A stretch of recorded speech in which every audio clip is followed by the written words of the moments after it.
Classroom Support and the Center for Teaching and Learning have teamed up to design active learning classrooms on the UNC Charlotte campus. Active learning is not a new concept. In fact, Harvard's physics professor Eric Mazur was brought to UNC Charlotte to speak on the flipped classroom. The flipped classroom inverts traditional teaching methods. It delivers instruction online and outside of class.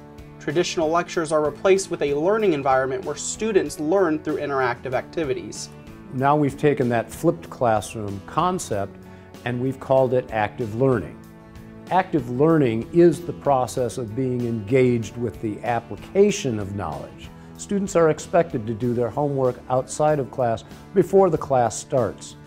That's where you get the basic acquisition of content. The instructor's role then changes.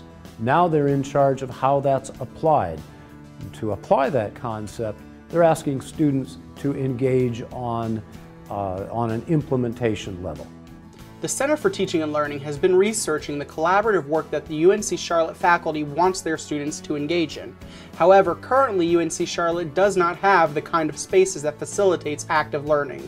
UNC Charlotte has positioned itself as being quite concerned about the content of the work of faculty and students and trying to align that with the configuration of spaces.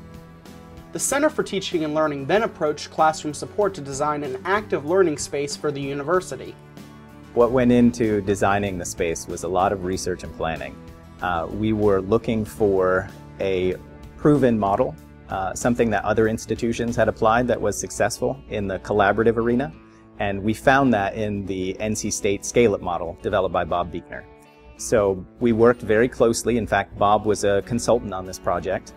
We worked very closely with Bob and with the architects at Perkins & Will to determine table size, number of occupants per table, seating spaces, the number of displays that are distributed around the room, the amount of space that's around the instructor station. It's all geared toward movement and encouraging movement around the room. The active learning classroom design differs from the standard classroom design because it focuses on collaboration. The classroom sets the stage for students to approach one another and share information. In our standard classroom model, you have individual seats, there is an individual focus point, students are encouraged to look straight ahead. Here there is no individual focus point. Displays are distributed around the space so that that individual model is broken in the collaborative design, and that's the primary difference.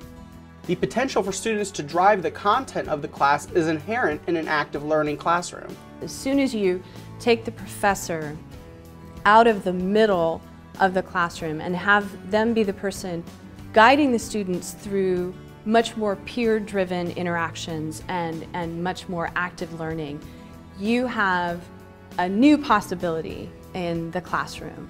UNC Charlotte's new active learning classroom is the embodiment of excellent educational thinking of how students should learn. The classroom allows movement and team-based learning. It allows the students to engage with the content at a completely different level than has been possible in the past. To learn more about the active learning classrooms on the UNC Charlotte campus, contact the Office of Classroom Support.